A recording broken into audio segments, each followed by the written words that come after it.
Further discussion? All in favor say aye. Aye. Opposed, motion carries. Consent agenda. No changes, Mr. Chair. Move consent agenda, Mr. Chair. Second. We have a motion by Schmalz and a second by Luthens to approve today's consent agenda. Is there any discussion? Seeing none, we'll proceed to vote. All in favor say aye. Aye. Opposed, motion carries. On to employee relations then, Hannah. Good morning. Morning. Item A is to consider approving the recommendation reviewed by the Personnel Committee to add one Health and Human Services assessor, specifically the Community First Services and Support Assessor. This addition was discussed at the October 4th Board Workshop and is budgeted for 2025, and there are available funds in 2024.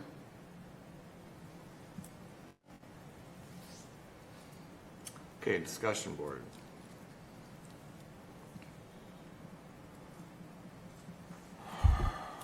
This would be the item that we discussed at length at the workshop then. Mr. Chair, Go ahead. why do we have funds available? Where'd they come from? For 2024? Mr. Chair, we discussed this at the October 1st workshop. Commissioner Luthens, these funds are available from in 2024 due to open positions as we're trying to hire positions within Health and Human Services, within different units. So what it's, Mr. Chair, so what they're really saying, or what you're saying is there's money in the budget, left in the budget. Wasn't budgeted for this, but there's money left. Correct. But again, it has been budgeted for 2025. So if approved today, we would be posting, depending on our hiring pool, would maybe get someone hired before the end of the year. Mr. Chair, Go ahead. I will move the motion as presented, and then I'll go into discussion after, if there's a second to the motion. Okay, we have a motion by Schmalz. Is there a second? To get into discussion, I'll second that motion. So we have a motion by Schmalz, second by Wright to approve the recommendation. We're now into the discussion. Commissioner Schmalz? Mr. Chair, and Hannah, this is the position where we said there was some revenue generating capabilities connected to this position. Am I correct on that? That's correct. Yep, this is a revenue generating position. So I wanted to highlight that to the board and the public that's viewing this morning, that due to that fact, I will be voting for the request. Thank you. Mr. Chair, Go ahead. where does that revenue actually come from though? Does it come from the clients or does it come from the state government? From Department of Human Services. So it's still tax money.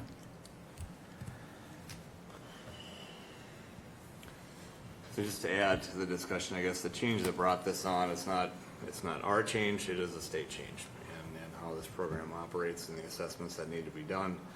And so I just wanted to make that clarification that this is in some form, I guess we would call it a mandate, but up against a brick wall perhaps is another way to put it. In order for this function of HHS to operate. For myself, I mean, this is a little bit of a tricky one. We don't like adding staff, and I know that there's definitely two sides to viewing this. However, I guess if we are here to make sure that those services are for the clients that are needed, we have to do the assessments on time, on a timely basis. I will most likely be in favor of this just to make sure that the job is being done, but I sure hope that we are able to monitor the progress of this, and if down the road this new system is something that we maybe don't need to refill a future spot for, that we can take a very close look at that. But this again is something that's kind of been brought to us, not necessarily something we asked for.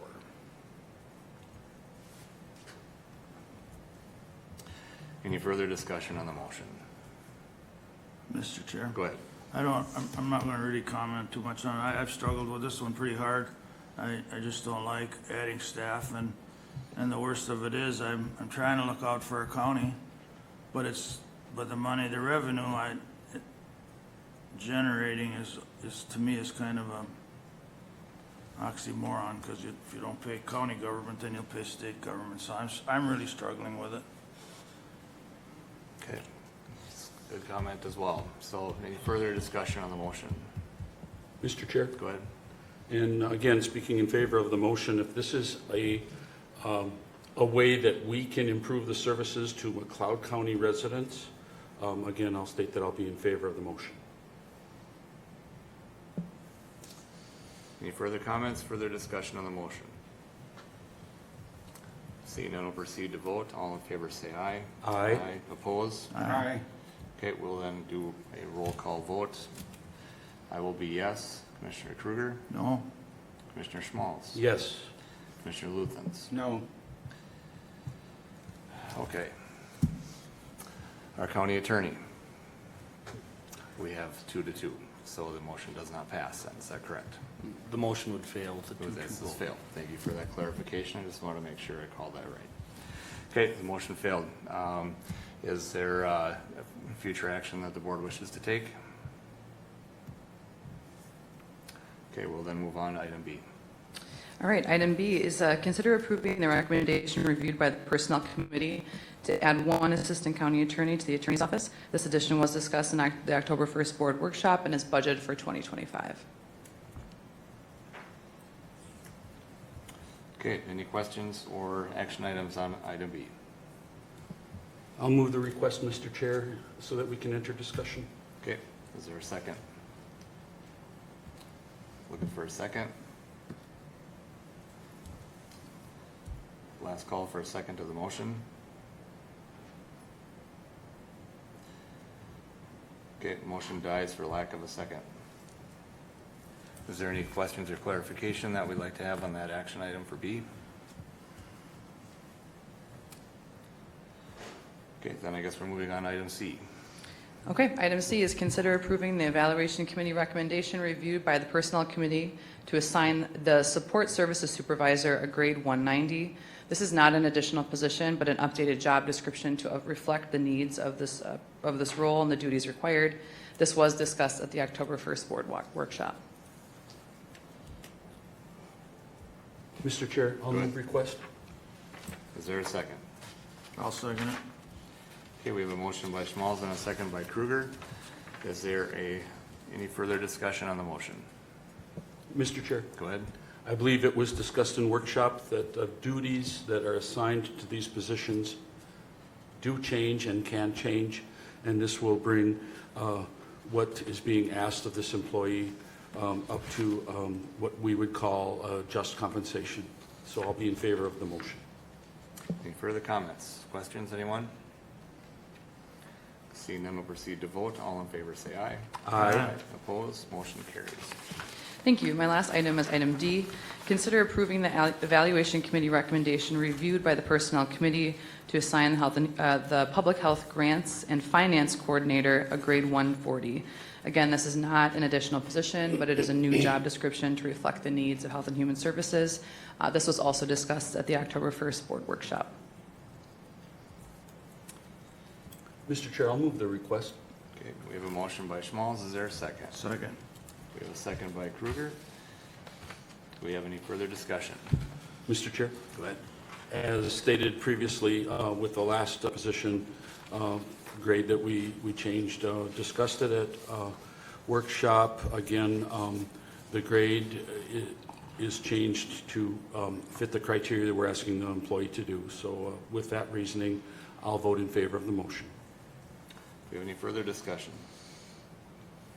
Seeing none, we'll proceed to vote. All in favor say aye. Aye. Opposed? Motion carries. Thank you. Thank you. Mr. Chair, Yes. I have a question, and it might be for the county attorney. Items A and B that were not approved, are we allowed to bring those back in a future meeting? There'd be nothing that would prevent bringing them at a future meeting. I mean, it would just be subject to the normal process, agenda review, I mean, just whatever our normal procedure is, but there wouldn't be anything that would bar it. Thank you. Okay, moving on to Auditor Treasurer.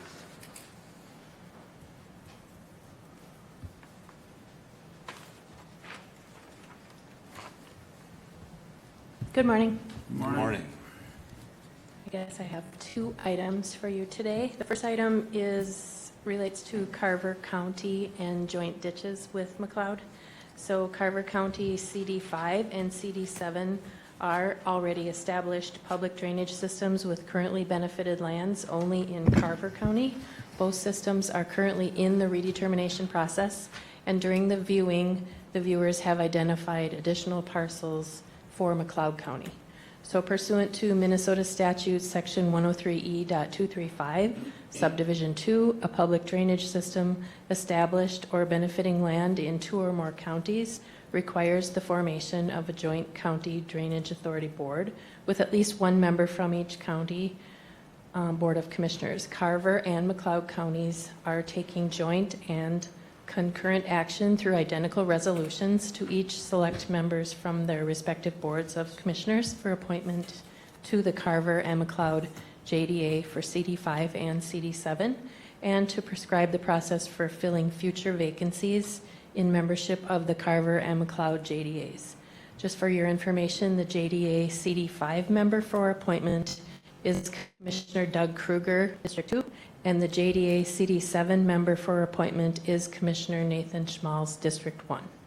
By these resolutions, McLeod County Board confirms and ratifies all prior acts of the Carver County Board in initiating the redetermination of benefits and appointing viewers in the proceedings. So I'm asking for your consideration to adopt the resolutions 24 CB25 and 24 CB26. And I will need separate motions. Yep. Please. Okay, so the first action item then will be Resolution 24 CB25, which will be appointing Commissioner Kruger. Mr. Chair? Yes. I'd just like to comment, Connie, or the ministry, or the auditor's office has done a good job of doing this. Obviously, Carver is in the lead because of the more land and everything, meetings that I attended and the conversations that I've had with Carver, everything's in order. So I'm speaking to this for both A and B, but I'll move to adopt A. Okay, we have a motion by Kruger to adopt. Is there a second? I'll second Resolution 24 CB-25. Okay, we have a motion by Kruger, second by Schmalz to adopt the resolution. Is there any further discussion? Mr. Chair? Yep. As Commissioner Kruger stated, we've been made aware of this a couple months ago and also discussed it at our last informational meeting that we've had with Carver County. And I think to put it into terminology that we can understand through redetermination, the watershed areas of these ditches now have increased in size, thus bringing McLeod County into the picture as forming a joint powers board to deal with those particular ditches that we mentioned. Thank you. Mr. Chair, Yes. and that's, just to add on to that, that the redeterminations were done and they were long overdue as well. And there's some little ways to go on them yet, but I think we'll get there. It's a lot of learning for a lot of the residents in Carver, but it seems all right. Any further discussion on the motion? Seeing none, we'll proceed to vote. All in favor say aye. Aye. Opposed? Motion carries. On to Resolution 24 CB26, an appointment of Commissioner Nathan Schmalz. I can move to approve. Is there a second? Second? Motion by Wright, second by Luthens to adopt Resolution 24 CB26, Joint Drainage Authority for Carver County CD7. Any further discussion? Mr. Chair? Go ahead. I'll be in favor of the resolution for the same reasons that I had just stated. Again, the same criteria. Redetermination increases the size of the watershed, which brings acres into the Carver system from McLeod County. Thank you. Any further discussion? Seeing none, we'll proceed to vote. All in favor say aye. Aye. Opposed? Motion carries. Let me moving on to the public hearing for today. So before we begin, we'll need a motion to open our public hearing for the ditch assessments. Mr. Chair, I move to open the public hearing at 9:17. We have a motion by Kruger, second by Luthens to open our public hearing today. Is there any further discussion? Seeing none, we'll proceed to vote. All in favor, say aye. Aye. Opposed, motion carries. Go ahead. Okay, so now that the hearing is opened, the hearing notice was published in the McLeod County Chronicle, which is, of course, our legal newspaper, on September 27th, October 4th, and 11th, which does satisfy the requirements of statute for a public hearing. I have delivered to the board the county and joint drainage assessment history sheet. The history contains 4 years of data. The 2025 assessment may include projects that will be paid by the end of the year and may include repair funding for upcoming projects.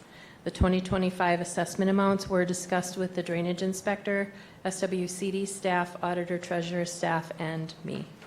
I do want to thank the drainage inspector and the SWCD staff for their diligence and oversight with our drainage systems.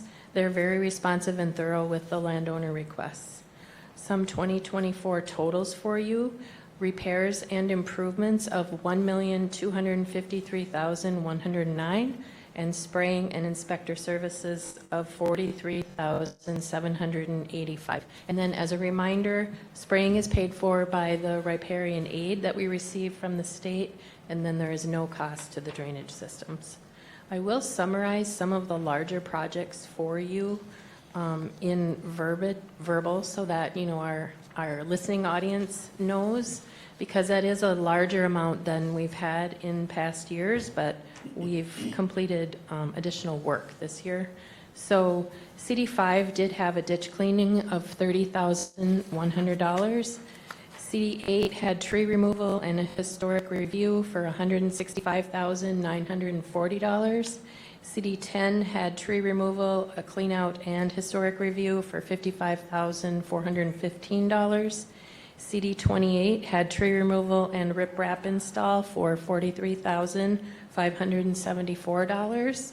CD36 had tree removal and a historic review of $113,132.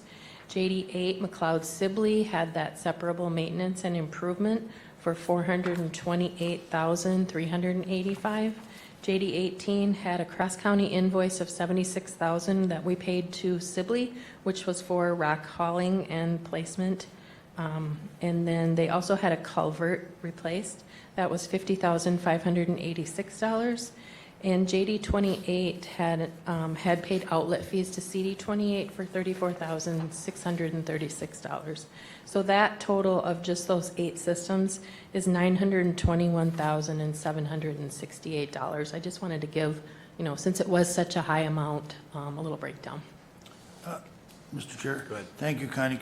That culvert on JD8, which one, what culvert was that? Was that the Township Road culvert? JD18.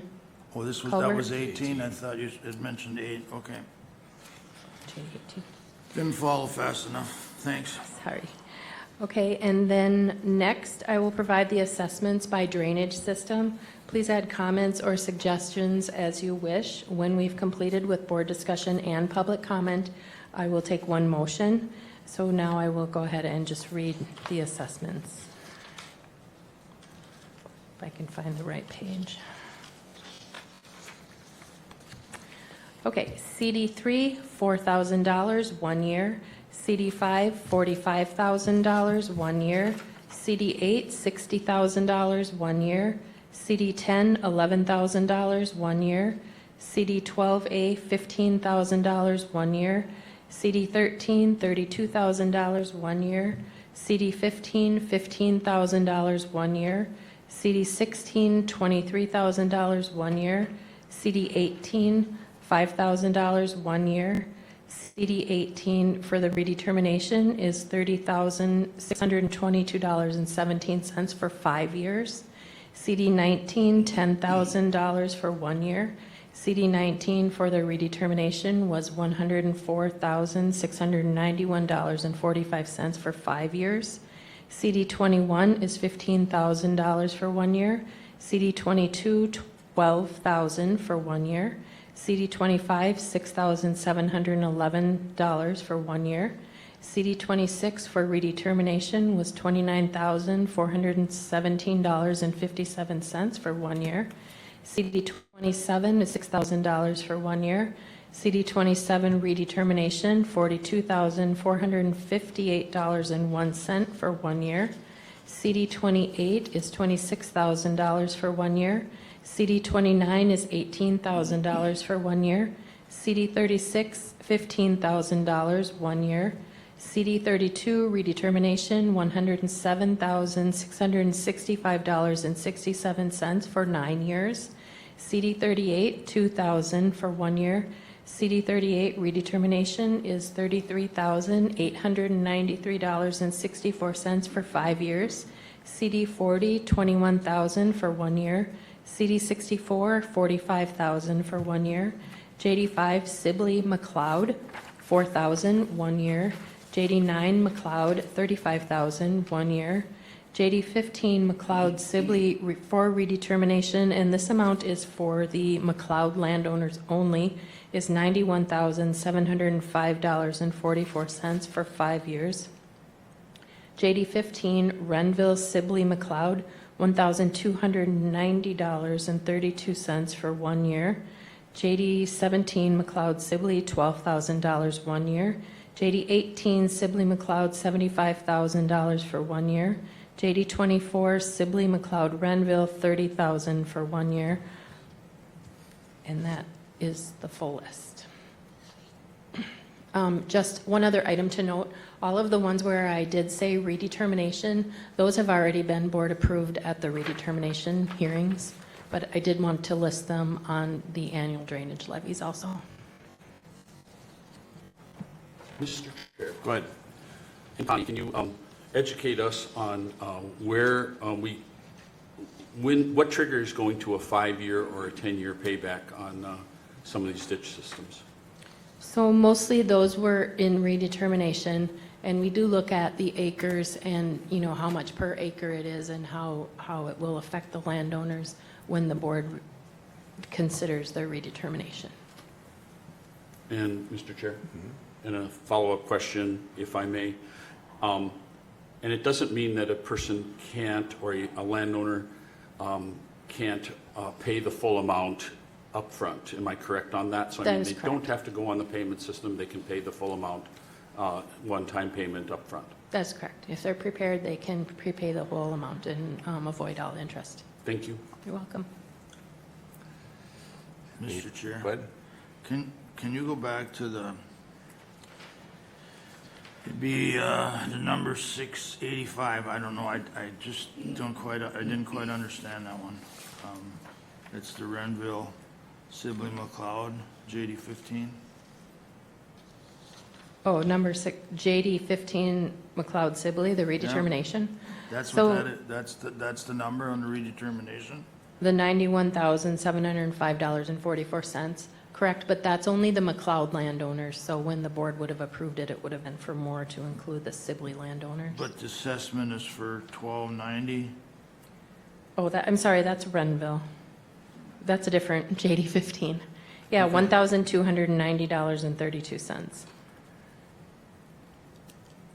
Thank you. Yes. Any other questions or clarifications from the board before we open up to the public for comment? Anyone from the public that wishes to address the board today, please come to the microphone, give us your name, and perhaps what ditch system you're directly asking questions on. Donald Albrecht from Penn Township. I have property on JD 18 and actually in Sibley County. First off, I'd just so we understand everything, the amount that is being raised, in our case, the $75,000, is that for both McLeod and Sibley total, or is that just the McLeod share?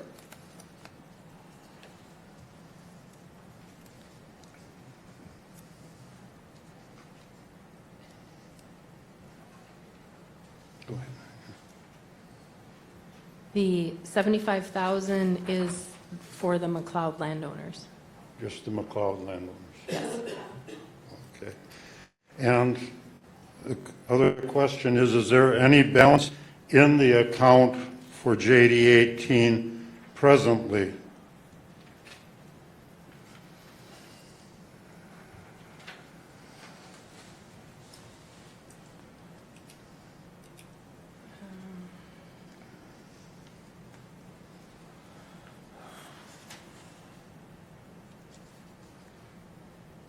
Well, that's sort of a loaded question, because JD 18 has received over $600,000 in FEMA money.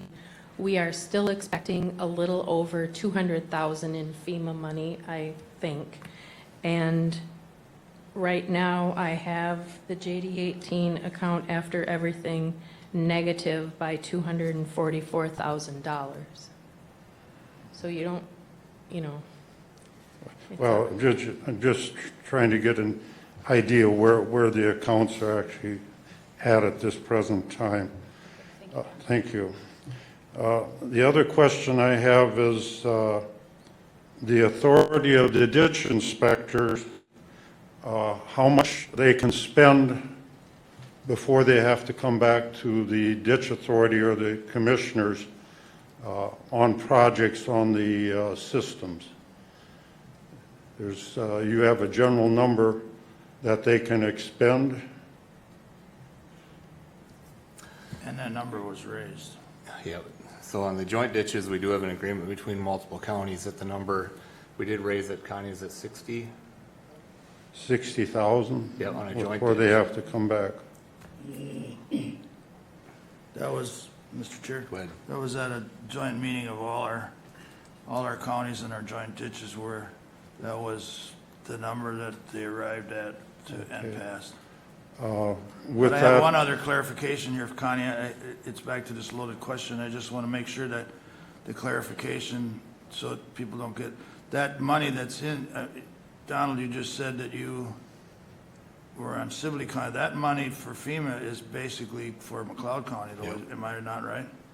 Just so, just want to make sure that that's clarified. yeah, we appreciate that McLeod did get take care of them, got a. I mean, I'm sorry more it's that FEMA way, but money that's the coming fact in. of the matter, and I just want to Yep. make sure that there's an understanding of where that money's going.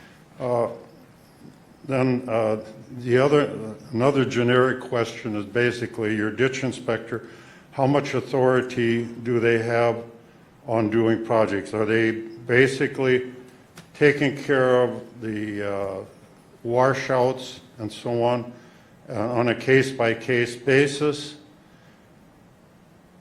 That and if the project gets larger, then there's 60,000, then they need to come back to the commissioners to get approval if they're going to do more. I'm assuming that is a protocol presently.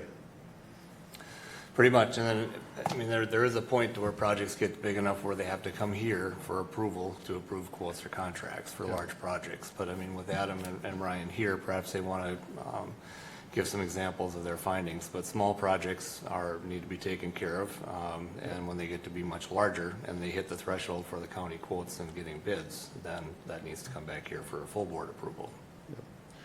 And basically, I'm assuming the ditch inspector on these projects that they pick up and do, the recommendations from the landowners on the system that things need to be corrected and so forth, and they take them on a case-by-case basis.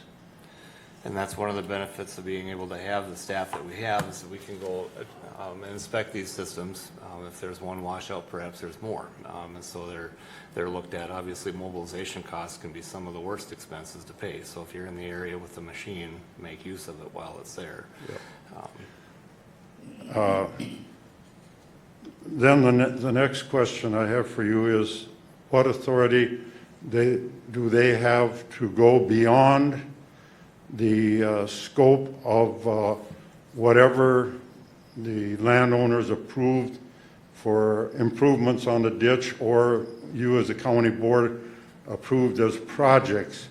And basically, I am just targeting a situation where the ditch inspectors went ahead and started to do fill-in projects on the buffer strips without contacting the landowner. Landowner, I don't believe, is present today, but is my neighbor. They started doing work and filling in and changing the water flow into the ditch system and so forth, and maybe Adam wants to address that. I know Adam has been contacted about it and so forth, but I'm just trying to get a feel for how much authority they have to go beyond the scope of general work that has been delegated to them. And I would appreciate it if Adam would address that. Well, that gets to be a different topic other than what our public hearing is for at this point. I'm going to make that decision. So we're here to talk about the ditch assessments. If we want to talk about the policy or that or so forth, that is going to be a different topic. And I don't really, if Adam wants to address it, I guess he can. He is here. But without knowing the background information, it's almost not fair to allow him to see his notes and his documents that he's taken and ask him to come to the microphone today. Okay, I will accept that, but it just, when I'm looking at the numbers that were going to be assessed to do maintenance on there, and property owners have requested to have certain things taken care of, and they haven't been taken care of for a number of years, and there are still blockages and so forth. And when there was a contractor right in the area that they didn't finish up the project, I personally made a contact with Adam, and I assumed that the ditch was going to be cleaned all the way back to Sibley County. They only did a short end close to the County Road 13, which was definitely a slough off that needed to be worked on. I was informed that, no, as long as the contractor is here, we may as well have him take care of all the problems back to the Sibley McLeod line, and that hasn't taken place. So, and the reason I bring this up is because it needs to come out in the open at a public meeting. Some of the stuff that is going on, yes, we can talk to you commissioners individually, and I have, but it needs to be aired out. That's how the policy is being held, taken care of. So, thank you. Thank you. Anyone else wish to approach the board on today's drainage assessments? Hi, thank you. I'm Doyle Benson. Yeah, some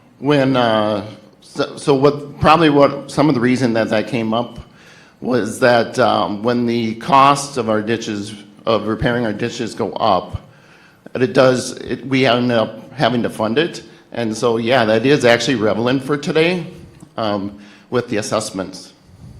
Second of all, the surprise that you talked about, does that only come from one direction? We've had meetings that have been surprises, agendas that are changed in the last minute, and it seems like that only goes one way, apparently. We are also people out here. We are not just little rugrats. Thank you. Before you leave the mic, Doyle, Mr. Chair, can you be more specific? I mean, just for the purposes for today, we're trying to explain what we've paid or what we paid and what we've done, and basically get them approved. But I don't know. I got lost on your surprise. I don't know where the surprises are. The surprises come when meetings are set up and are so-called advertised with banners, with very little notice, with very few days. And we have to try to hurry up and grab people to show up at meetings just to defend our own property that's very low. Thanks. Mr. Chair, can you hold on, please? I just have a question because I know how important it is to have a number of days for the meeting notices, and we have statutory requirements. And I don't think that we have had any meetings that weren't held within the number of days that's required. Do you have any dates or anything, or meetings that you could tell us where that happened? The one watershed plan was pretty much a surprise for the public. Do you know when that was? There were several of them. The one was, the main one, I believe, was November 27th, 2023. Mr. Chair, Go ahead. I don't mind talking about that, but that's not for this business today.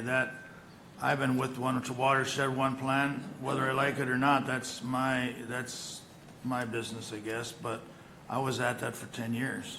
Ever since I came on, I got thrown on it wasn't, I missed that meeting. I've had some challenges this last year. I did miss that meeting on One Watershed, One plan, but that was very misdirected. I mean, this has been out there. It is driven by Bowser and it's driven by the government, but we've been following all the standards. And I mean, I don't know. I just came back from and again, excuse me, Mr. Chair, we're really getting away from our business here, but I just did a rural county meeting this last week. Everybody, all rural counties are having the same problem with communication. People come to meetings with letters that aren't open. I mean, I don't know what to do, and this is a very serious issue outside of driving from place to place to make sure people get to the meeting. I mean, we have no desire, and anybody on this board or myself, I'll speak for myself, I have no desire of misleading anybody in this. It just is. And as far as today, this is pretty much all maintenance. I mean, we're mandated to maintain. I mean, you have to go through ditch law. I mean, it'll be eye-opening for you to go through ditch law. It's online. I'm not saying I agree with it, but it's there, and that's what we must abide by. To repair ditches is mandated. As far as improvements, none of our people have any authority to improve.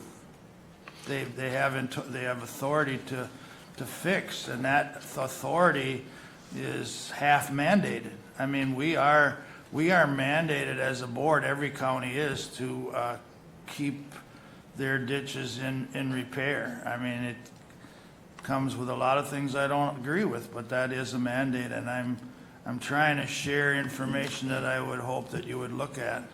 I was not a big supporter of One Watershed, One plan, but that's where all the funding is. That's where any project that costs a lot of money is going to get funding, or nothing will ever get done. I mean, and that's why it is important to stay at the table, to get informed, find out when the meetings are, and get at the table. I mean, I have my personal saying is, if you're not at the table, you're on the menu.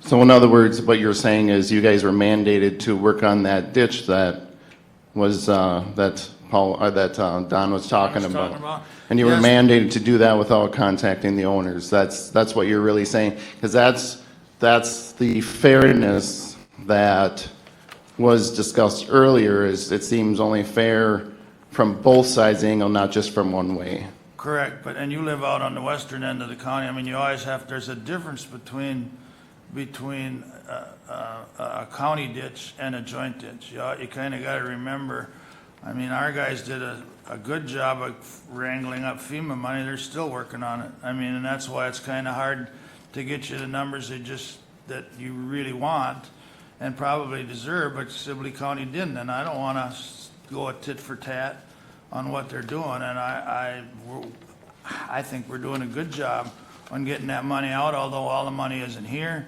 and it's all not in the right place. But when you have a joint ditch, you have a hard time getting on the same page, lack of a better word. But I know a little bit about what Mr. Albright has said, and I mean, I haven't investigated all the way. But yeah, if there's a washout on somebody's land, we're mad because of the dirt and stuff going down the ditch. Yeah, we're mandated to get it fixed. And we don't always know them all. I mean, technology's getting a little better than what used to be, but again, everything to do that, fly a drone or find out that it costs money. And there's a lot of issues on 18. I inherited that when I got here, and I'll probably take it along to my grave. I don't know, but that's neither here nor there. But I'd like to get through an agreement if there's expense on, if there's some spending on these things, that the work that we've done on there. And I already wrote it down that JD 18 probably does need a meeting. Again, that's not for today. I mean, it's just trying to get through these expenses. Were the balance sheets, the balances that you just read off, the assessments, was that handed out to the public here today? Or is that only for you up there? No, it's public info. Okay, thank you. Public information. If they're, I mean, if you want some, I'll have her go get some copies of, I mean, we have to agree that these numbers are correct, and I haven't seen that they're not, so. Thank you. Thank you. Any further comments on the ditch assessments?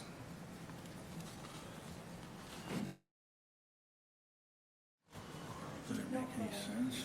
It doesn't pay to dry.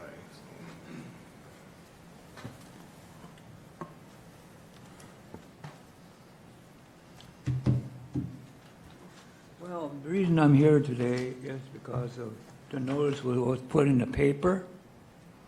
I think this should be brought to your attention. The notice of a public hearing proposed to 25 drainage levies. Levies is a very concerning word because it should be with assessments, and I'll give you a definition. I went and Googled it up, and and I know this from IRS and all this. Levy is to seize your land. What is a tax levy in the local government? A levy is a legal seizing of your property to satisfy the tax debt. Levies are different from liens. Liens are a legal claim against property to secure payment of a tax debt.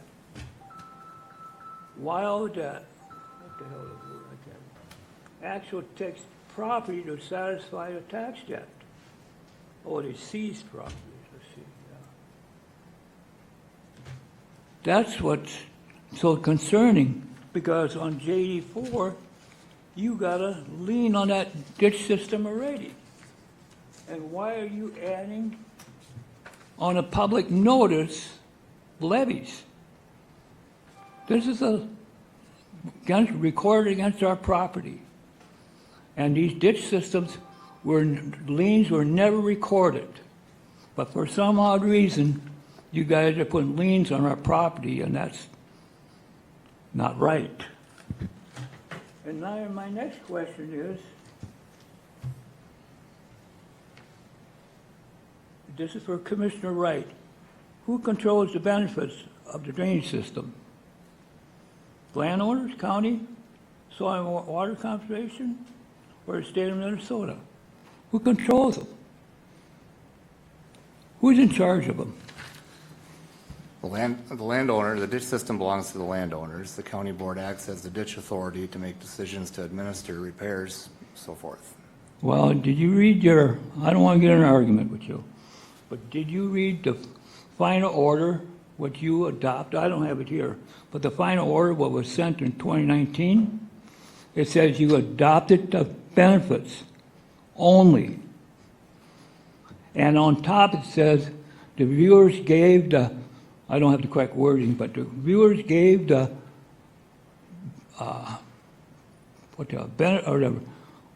report to the commissioners, and you adopted the benefits, not the damages, and then you used the word acquisition. I know exactly what you guys are doing. So if that's your answer, then. And the next thing is,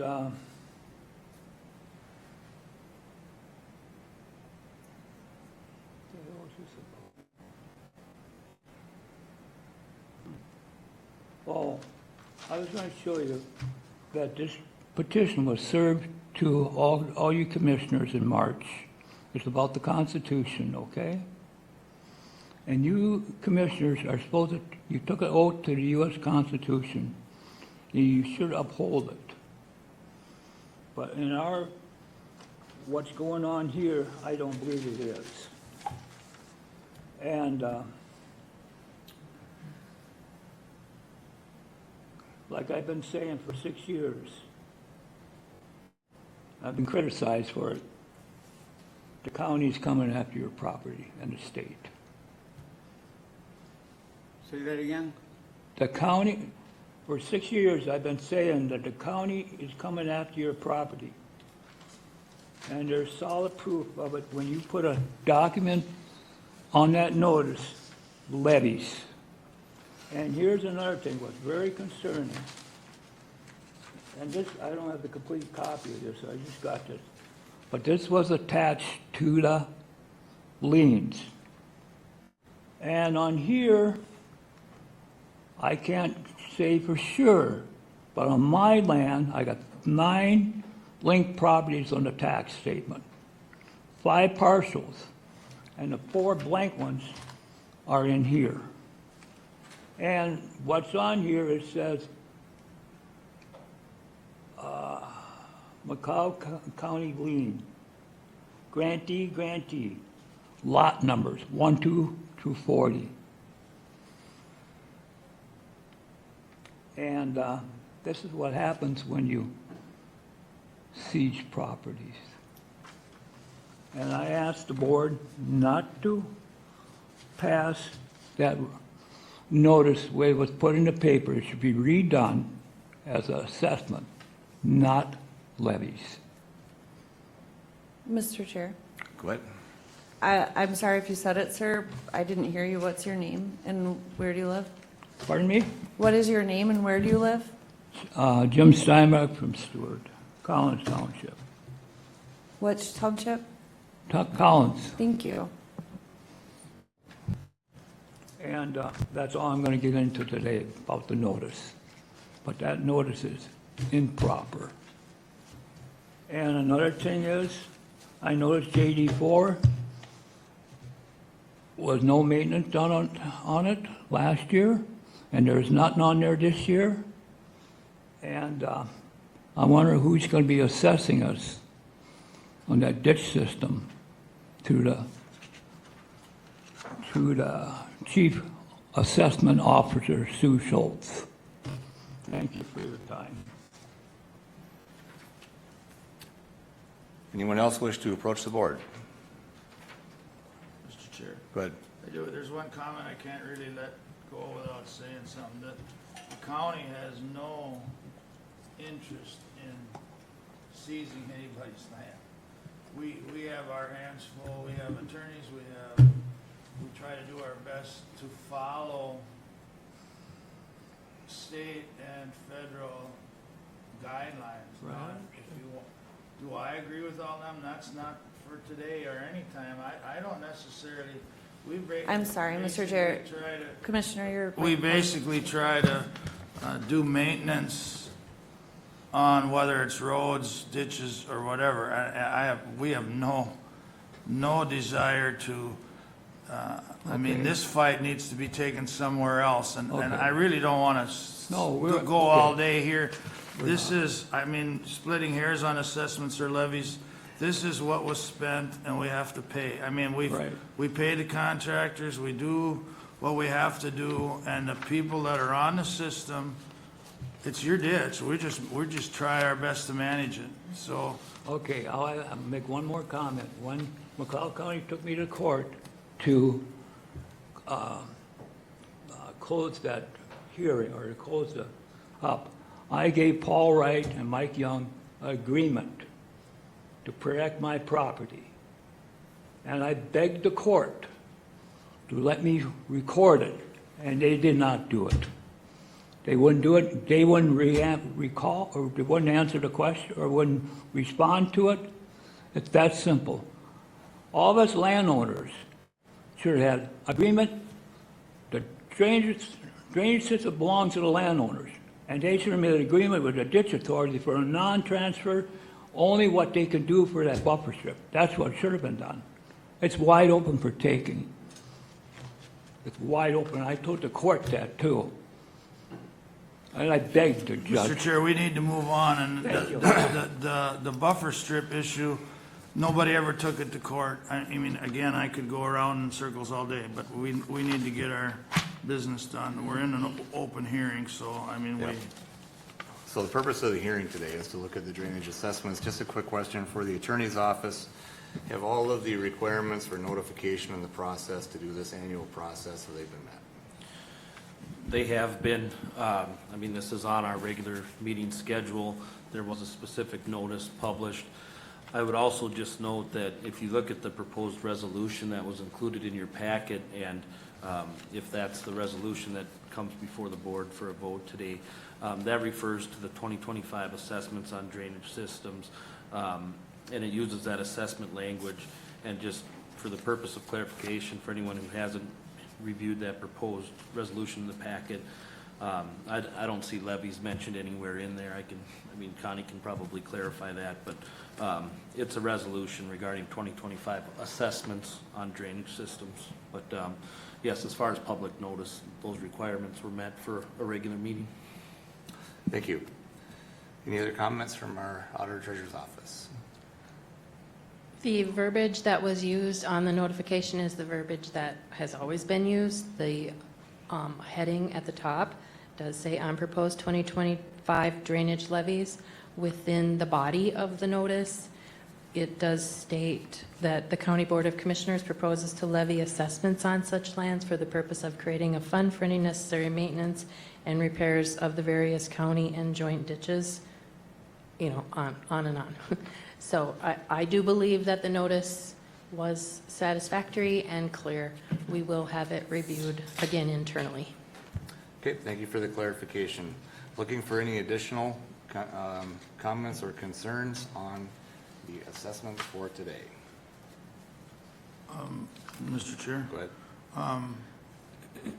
I don't see any irregularities. I'm not apologizing either for the mix-up a little bit on JD 18, because our staff, we directed our staff, we prioritized the problems there. Maybe some were a little hindsight issues, but however, we've done our due diligence, and that's why it's a little bit confusing to get those numbers right. If you just happen to be a landowner that has land in both sides, and again, I don't want to criticize Sibley County, because we are partners in that, but I like I said, I noted that we probably should work on a JD 18 meeting, but again, that is not so much for this. I think our staff did a bang-up job of trying to get that FEMA money to use, and well, you've been hearing in the news that FEMA's not the best organization to really work with, but our guys have been pretty successful, more than I thought they would, but that's all I've got.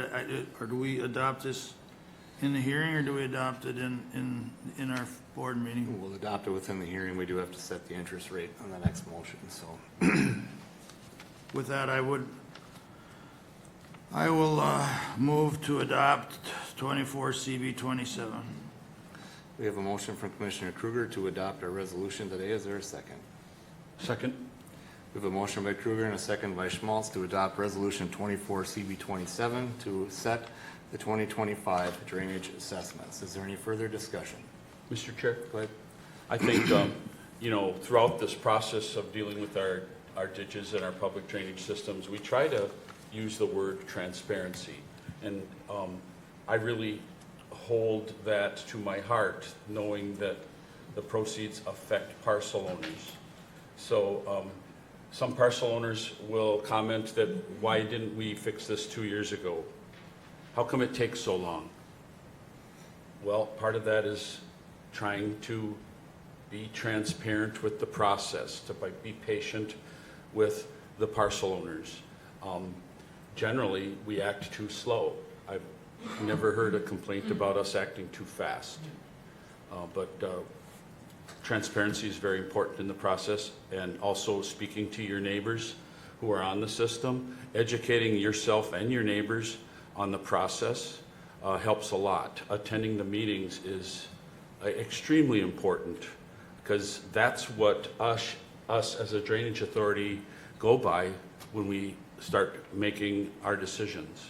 So I would encourage everyone to be engaged in the process. Thank you, Mr. Chair. Any other comments or concerns on the motion? I believe we've cleaned up all of our notice requirements. We've met all of them. The information is always transparent, as has been mentioned. It's available in the packet. Our staff's only a phone call away year-round to get those numbers. Any other comments on the motion? See none, will proceed to vote. All in favor, say aye. Aye. Opposed? Motion carries. On to the interest. Yes, thank you. The final piece of this hearing is to set the 2025 interest rate on loans from the general fund for the systems that are in deficit. There are 16 county and 10 joint county drainage systems with loans, which is a higher count than last year. However, we have completed more work on the systems, either by request of the landowners or by necessary improvements, or not improvements, repairs, excuse me. So for reference, 2024 McLeod interest rate was set at 4%. Prior year discussion with neighboring counties, their range of interest was between 5 and 3%. Considering our balances, it is the recommendation of the McLeod County Finance Director and me to set the 2025 general fund loan interest at 4%. We believe that is still fair to the landowners and to McLeod County. All right, any comments, board members? Public comment?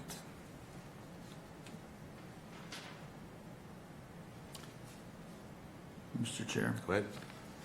I'm glad we could stay at that number. I mean, it's a little, it comes, it's our money, so it comes, we'll try to hold it towards the best interest of the landowners. So with that, I move to adopt, I don't see, that's not a resolution, so I'd move to approve that interest at 4%. Second. We have a motion by Kruger and a second by Schmaltz to approve the 2025 drainage assessment interest at 4% in the general fund. Is there any further discussion? Mr. Chair. Go ahead. What works for me, keeping it the same, is what I stated earlier. Our parcel owners have the option of paying upfront, so which would take the 4% out of play. So I'll be supportive of the motion for 4%. Okay, very good. Any other questions or comments on the motion? And again, Mr. Chair, to be clear, it can be paid off at any time. Is there a break-off day when it can't be changed, I mean, for that year, but otherwise it can be paid off Well, early? I will clarify, excuse me, Commissioner, that 1 year assessments do not have Right. interest. Right, It's only the multi-years. right, And the only multi-years we had were redetermination. okay. Yeah, there isn't a great deal of, and we've had that conversation about, Connie, or the auditor's office is very cognizant of trying to make it cash flow and not make it harder on the landowners. So I was privy to my advice in that, so I'm happy with it as stated. Okay, very good. Any other comments, concerns? We'll proceed to vote. All in favor, say aye. Aye. Opposed? Motion carries. Have we completed the needs of today's public hearing? Yes, thank you. Okay, we'll look for a motion then to close. Move close public hearing. Second. We have a motion by Schmal, second by Luthens to close today's public hearing on the drainage assessments and setting the interest rate. Any discussion on that? All in favor, say aye. Aye. Opposed? Motion carries. On to back to our regular meeting. Public Works. Good morning. Morning.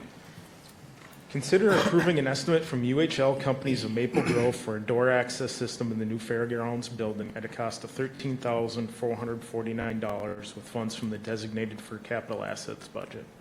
A door system was included in the original budget that was approved by the board on January 16th, 2024 for the project. That budget amount was $25,000. Three other estimates were received from companies ranging from $15,890 to $21,582.23.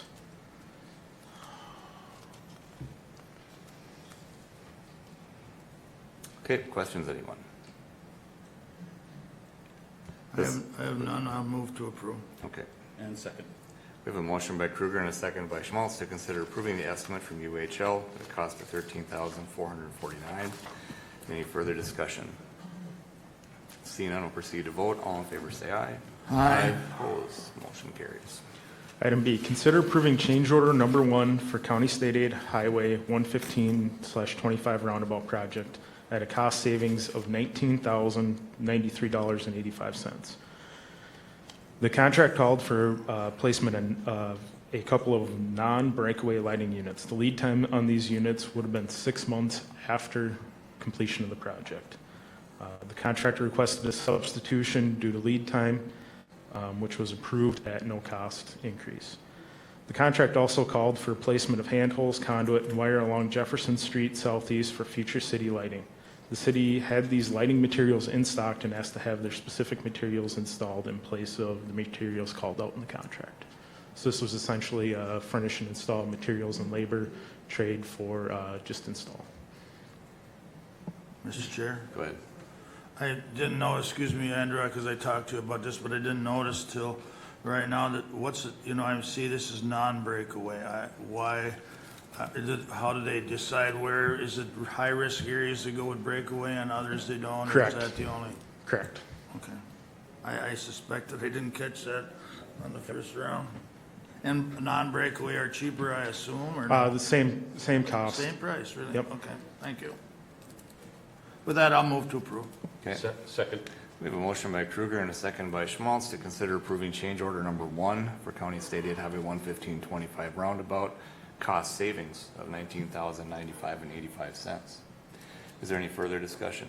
Mr. Chair? Go ahead. For clarity, Andrew, so we have the lighting units in place as specified in the contract. The only difference is the breakaway Correct. feature, Correct. and the lighting is installed? Lighting is installed and operational. Thank you. Okay, any further discussion? Seeing none, we'll proceed to vote. All in favor, say aye. Aye. Opposed, motion carries. Consider approving change order number 2 for County State Aid Highway 115/25 roundabout at a cost of $3,490 with funds from the highway construction budget. The plans called for placement of geotextile fabric on Jefferson north of the roundabout. During grading operations in that area, it was found that the original roadbed was constructed with a geotextile fabric material and was in suitable condition to remain in place. It was also found that existing mailboxes along North Jefferson were not compatible with the swing-away mailbox support system called out in the contract documents. So this change order is a restocking fee for fabric that was not used and additional mailboxes to be added to the supports. What is not reflected in that $3,490 is the cost savings of $11,318.40 of fabric that was not used on the project.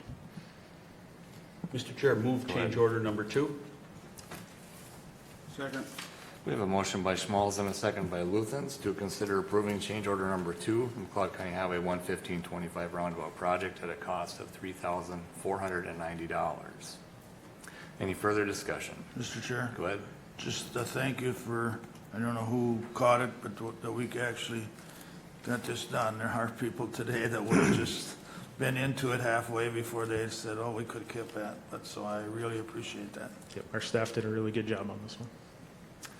All right, any further questions or comments on the motion? Seeing none, we'll proceed to vote. All in favor, say aye. Aye. Opposed, motion carries. Consider approving change order number 3 for the County State Aid Highway 115/25 roundabout project at a cost of $26,944 with funds from the highway construction budget. The plans showed an existing drain tile running along the east side of Jefferson Street. This drain tile has several yard drain connections for residential property owners. The drain tile system was set to remain in place. During construction, the contractor found the drain tile was in conflict in a couple of locations with grade, elevation, and was in poor condition. So instead of leaving this remain in place and taking on the risk of having to replace this tile system in the future, we took the tile system construction under the project. Okay. Questions, anyone? Change order number 3. Move change order number 3, Mr. Chair. Okay. Is there a second? Second. We have a motion by Schmalz and a second by Luthens to consider approving change order number 3 for County State Aid Highway 11525 roundabout at a cost of $26,944. Any further discussion? Mr. Chair? Yes. When working a construction job, the unknowns are underground. And luckily, we have a way to deal with those unanswered questions. And this is an example of why we have change orders and during the project, and ways to fund and make decisions as the project is going on without holding the project up. So thanks for the catch, and it's just part of what you do and part of what you find when you do a construction project. That's good points, Commissioner. Any further discussion? Seeing none, we'll proceed to vote. All in favor, say aye. Aye. Opposed, motion carries. Item E. Consider approving change order number 5 for County State Aid Highway 11525 roundabout at a cost of $3,996.30 with funds from the highway construction budget.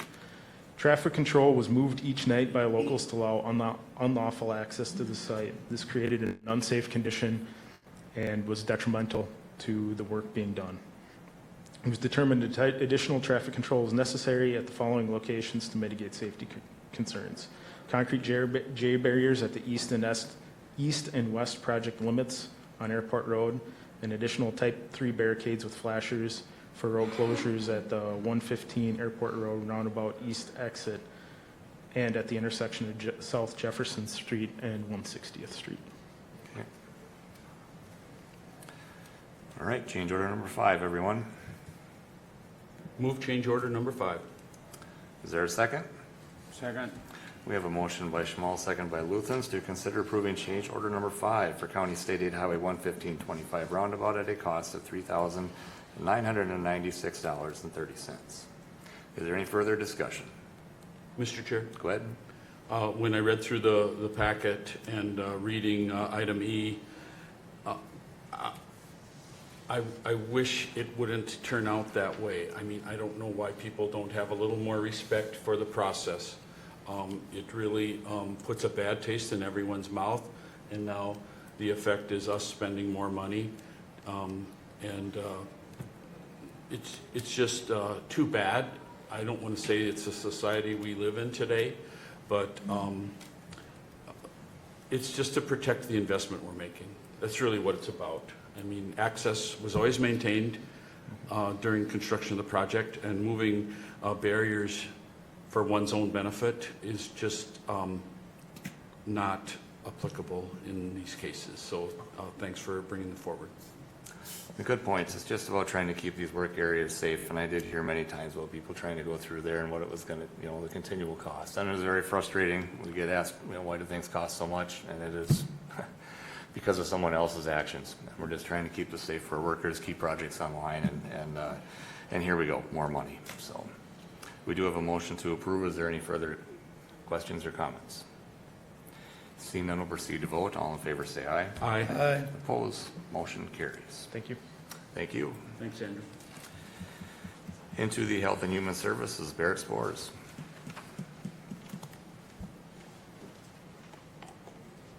Good morning. Good morning. I have one item for you today. Consider approving a 2-year grant agreement for $100,000 with the Minnesota Department of Human Services, Disability Services Division to support people with disabilities to contemplate, explore, and maintain competitive integrated employment. This grant is intended to help lead agencies that manage waiver funds, such as us, build capacity to increase employment opportunities for people with disabilities. McLeod County Health and Human Services was chosen to participate in a small group of 8 lead agencies, counties, to receive this grant to assist with increasing competitive, integrated employment opportunities for individuals with disabilities in McLeod County. The work will be completed within the long-term care developmental disabilities team, with 2 social workers assigned as employment liaisons. The 2-year grant total of $100,000 can be used primarily for staff time, outreach, and employment building services with local businesses that will be tracked by the employment liaisons and accounting team and reported back to DHS. If we meet the benchmarks over the 2 years, this grant could be renewed for additional years. This is a great opportunity for expanded employment services within the area. And I'd just like to shout out Angie Nelson, Tasia McAdams, and Jenny Isabel, who sought out this grant and made the application. All right, we have any questions for Barrett on the grant agreement? Move request, Mr. Chair. Is there a second? Second. We have a motion by Schmal, second by Kruger, to adopt a 2-year grant agreement for $100,000 from the Minnesota Department of Human Services Disabilities Service Division. Any further questions for Barrett? Discussion on the motion. Seeing none, we'll proceed to vote. All in favor say aye. Aye. Opposed? Motion carries. Thank you. Now into county administration. We'll review the calendars. I'll start. Relatively brief. I think the main thing, department head meeting last week. Just departments addressing concerns, addressing each other's concerns, which is always a nice thing to see. Some discussion on some of the internal policies and some budget comments moving forward on that. Also just watching and anticipating the construction of our newest building at the fairgrounds. We do a Fairgrounds Commission Fairgrounds Commission meeting on Thursday morning, and so we'll get a more formal update on when we can finally have our newest investment ready for the public on that. So that's it for me. Thank you, Mr. Chair. On the 8th, I attended an MRC meeting in Alexandria, again, which is Minnesota rural counties. We went through some of our policy objectives for the year, and I just see my phone will not give me my calendar, but and my other one's off. But at any rate, policy was main was solid waste, was probably one of the bigger ones, and we had quite a discussion on land use transfers, buying and swapping lands with DNR, Native American things, and a number of other ones that'll be discussed at our winter or meeting in December. I also had a joint ditch meeting with Carver County that we talked about a little earlier. It went well. I also spent a day interviewing a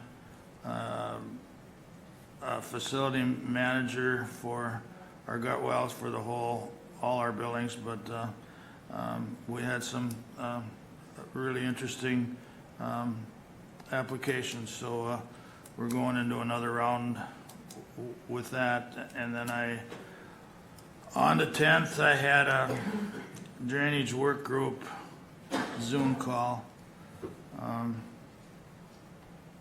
The drainage work group is a group that's formed was asked by the legislature to form this group and be an advisory to the legislature. And again,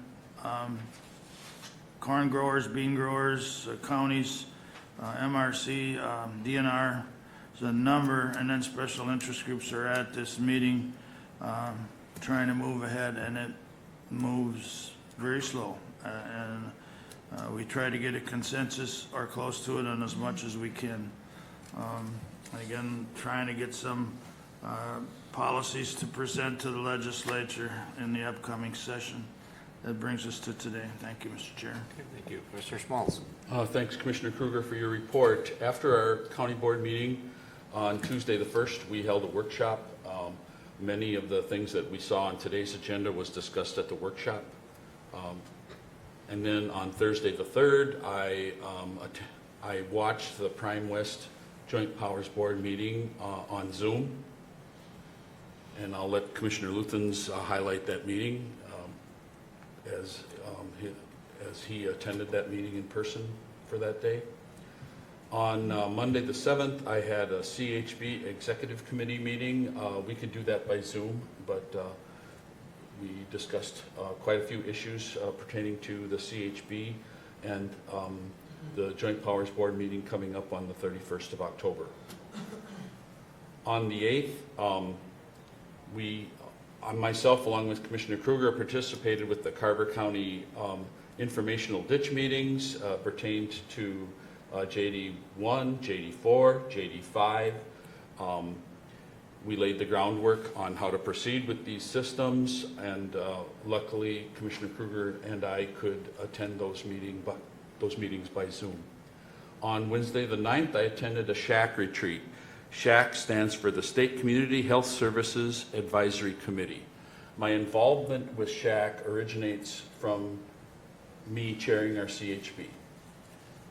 SHAC is at the state level. Many Minnesota Department of Health people attended this meeting, along with the voting members of SHAC, which I myself am a voting member as chairing CHB. It was held in St. Cloud, Minnesota. It wasn't overnight. It was a 2-day event.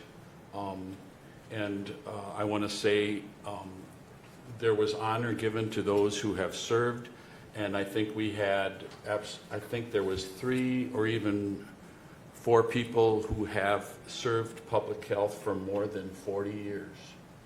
So these people are very dedicated to public health and very conscious of what the needs are of public health, and I was happy to attend.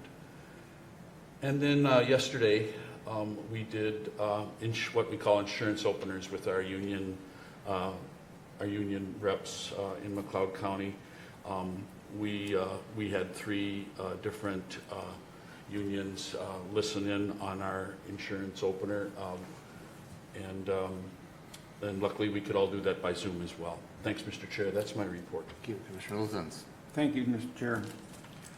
I attended the workshop on the 1st also, and on the 3rd, Prime West, like we said, I'm on the Finance Committee there too, so we talked about the budget and the money, and during the meeting,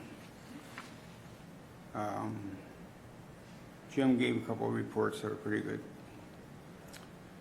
On the 9th, in Monticello, it's 6 o'clock at night.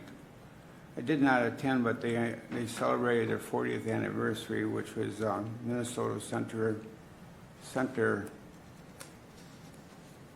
group that takes care of Minnesota with job training. Then on the 11th, on a Friday, in Redwood Falls, we had the meeting of 18 mentally health units. County commissioners got together in the afternoon at 1 o'clock and tried to hold a board meeting, but we don't have a final contracts all in yet, so we could not go forward. I believe we're waiting for 4 of them. So it's kind of holding the whole process up a little bit. Thank you. Thank you. Anything from the Attorney's Office? I'm just going to pass down, you certainly don't have to read it now, but some information I've sent to, well, I've worked with our law enforcement, our courts, and our school districts here in McLeod County regarding a program to prioritize prosecution in schools. And what we've implemented for the 2024-2025 school year, and I assume moving forward, is an agreement with law enforcement that they'll promptly investigate any alleged juvenile offenses that happen on school grounds, at school-related activities, on school buses and the like, and that after they conclude their investigation, we've asked that they refer those matters to our office, flagged as a priority. My office has committed to reviewing those as soon as possible, and in most instances, within 36 hours of receipt, and if appropriate, to file those charges with the court within that 36 hours. I've worked with court administration, and they've agreed to put on an expedited court date for those cases so that we can get those juveniles in court as soon as possible. I mean, really what this program is designed to do is to get juveniles who commit crimes into court or into appropriate programming faster so that they can be held accountable for their behaviors and choices more quickly and with more impact. That timing in the justice system is important across all ages, but it's of particular import when it comes to our juvenile offenders and offenses. So I've communicated this information to the schools.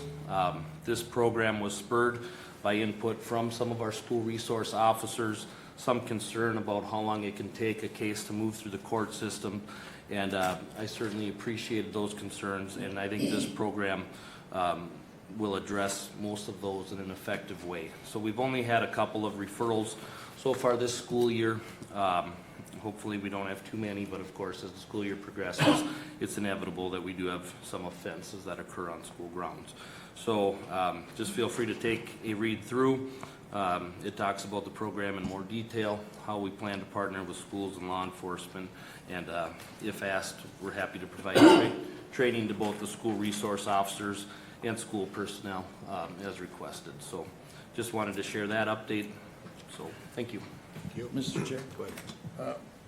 Brian, can I ask you, is that something that's getting worse? I mean, in McLeod County, I know there's always been some issues, but I wouldn't say it's getting worse. I'd say when offenses happen on school grounds, I mean, last year we had a threats case that impacted, several family members and school officials in one of our districts, and those just are always impactful. I mean, when parents send their students to school, they expect and have a right to expect that their children will be safe there.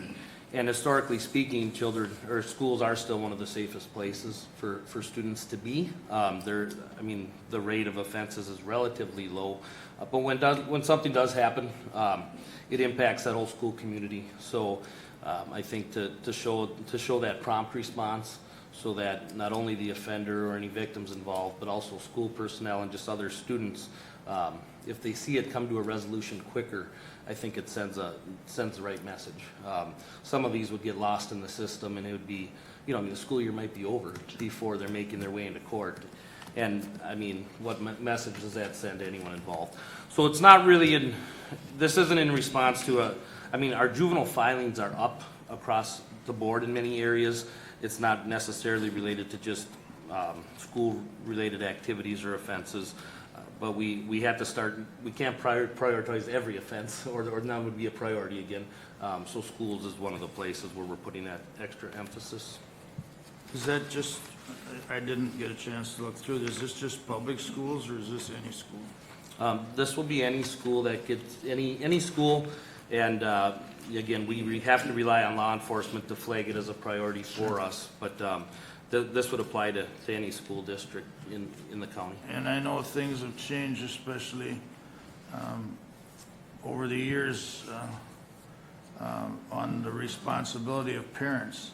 And I've been hearing that in the news just because there's a lot more youth getting in trouble, lack of a better word. But is there ways in this system then to bring the parents along in with these kids, or is that, that's been a kind of a hot topic. When I was a kid, your parents were responsible for what you did, but it's not so much that way anymore.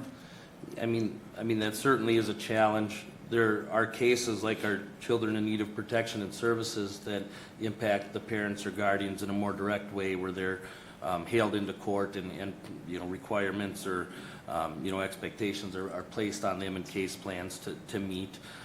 When it comes to the juvenile delinquency or juvenile petty offenses, the parents obviously get notice, are oftentimes responsible for making sure that the child makes their court appearances.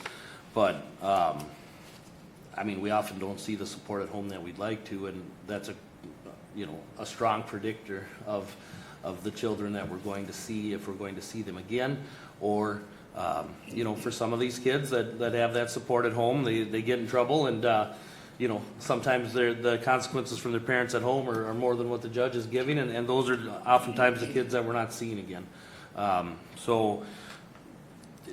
It's limited. It depends on the circumstances. In these instances, this really will be direct court interaction with the students or the children themselves. But yeah, where we see the parents involved, we see a lot more success, frankly. Thank you, Mr. Chair. All right, it's actually a really good topic to bring up. I'm glad you did. Just another example of how county increases efforts, the more misbehavior that exists out there. So thank you for that, administration. Thank you, Mr. Chair. Item A, cannabis draft ordinance update and public hearing notice. I have been going over the cannabis draft and ordinance and some feedback from the communities in McLeod County.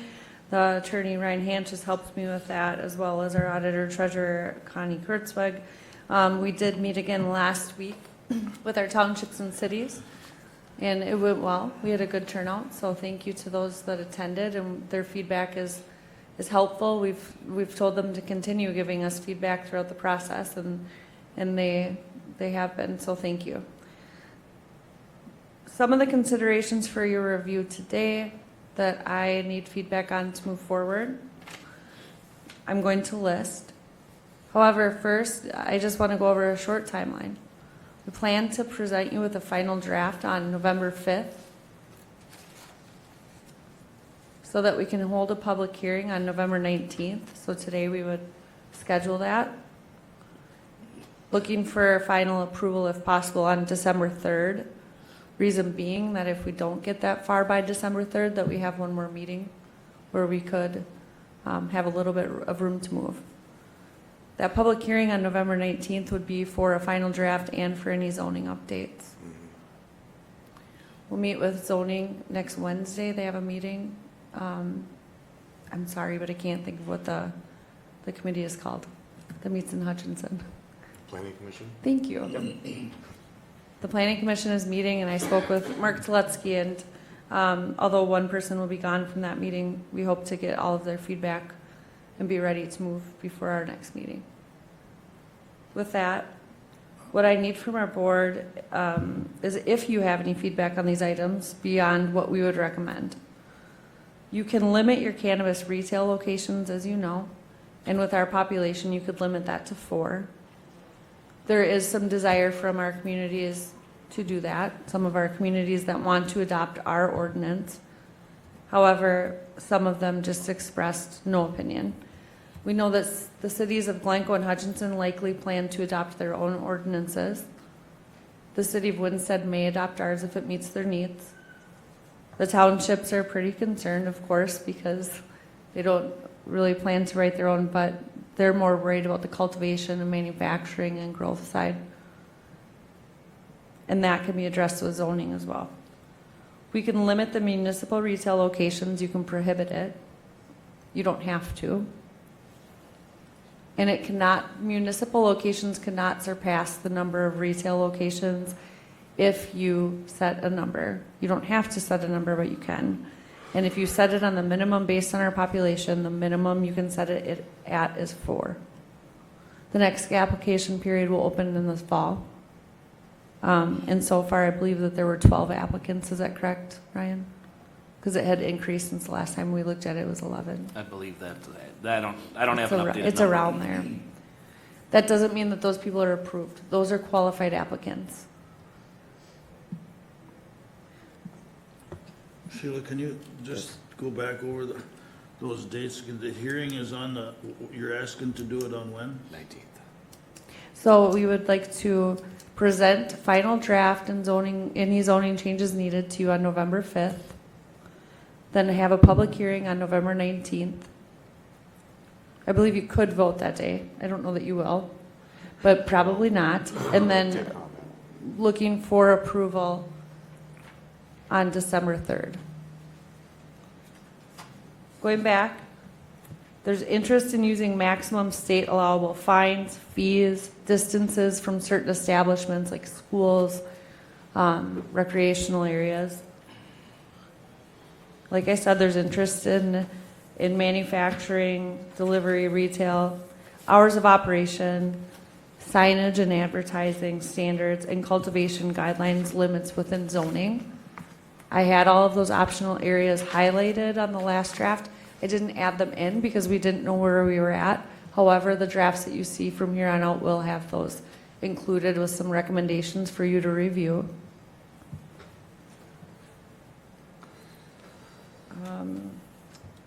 The draft final that you'll see will be based on that September 4th draft that you looked at. However, it will be more detailed, and there are some other counties that have passed. So we will be using those as well to help draft a complete ordinance.